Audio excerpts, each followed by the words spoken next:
महाराष्ट्र विधानसभा चुनाव के बीच उत्तर प्रदेश द्वारा दिया गया नारा बटेंगे तो कटेंगे जोर शोर से गूंज रहा है।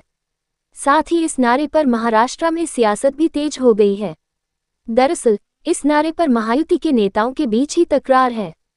कोई इसे सही बता रहा है तो कोई कहता है ऐसे नारों की कोई जरूरत नहीं है। इस बीच बीजेपी की वरिष्ठ नेता पंकजा मुंडे ने भी इसका समर्थन नहीं किया है। द इंडियन एक्सप्रेस को दिए एक इंटरव्यू में बीजेपी की एमएलसी पंकजा मुंडे ने कहा, सच कहूं तो मेरी राजनीति अलग है।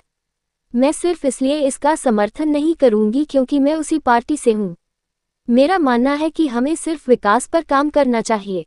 एक नेता का काम इस धरती पर रहने वाले हर व्यक्ति को अपना बनाना है। इसलिए हमें महाराष्ट्र में इस तरह का कोई मुद्दा लाने की जरूरत नहीं है।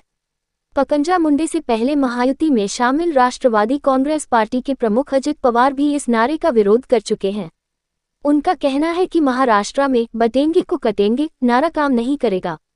उन्होंने पिछले हफ्ते कहा, मैं ये कई बार कह चुका हूं कि यह महाराष्ट्र में काम नहीं करेगा। हो सकता है ये यूपी, झारखंड या अन्य जगहों पर काम करता हो। बता दें कि पंकजा मुंडे बीजेपी के बड़े नेता रहे दिवंगत गोपीनाथ मुंडे की बेटी हैं। उनके समर्थक मानते हैं कि बीजेपी के इस युग में पंकजा मुंडे को साइड लाइन कर दिया गया है। हालांकि पंकजा मुंडे की विरासत की वजह और उनके बड़े ओबीसी चेहरा होने की वजह से पार्टी उन्हें नजरअंदाज नहीं कर सकती। पंकजा हाल ही में हुए लोकसभा चुनाव में अपनी सीट पर चुनाव हार गईं। इसके बाद बीजेपी ने उन्हें एमएलसी पद दिया। महायुति में हुए समझौते की वजह से मुंडे परिवार की पहली सीट एनसीपी को मिली है और एनसीपी ने यहां पंकजा के चचेरे भाई धनंजय मुंडे को चुनाव मैदान में उतारा है। साल 2019 के चुनाव में पहली सीट से पंकजा और धनंजय आमने सामने लड़े थे।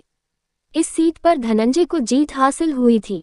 हालांकि पंकजा ने अब कहा है कि उन्हें दुख होता है कि बीजेपी पहली सीट से चुनाव नहीं लड़ रही, लेकिन उन्होंने बीजेपी कार्यकर्ताओं से अपील की है कि वो एनसीपी को वोट दें।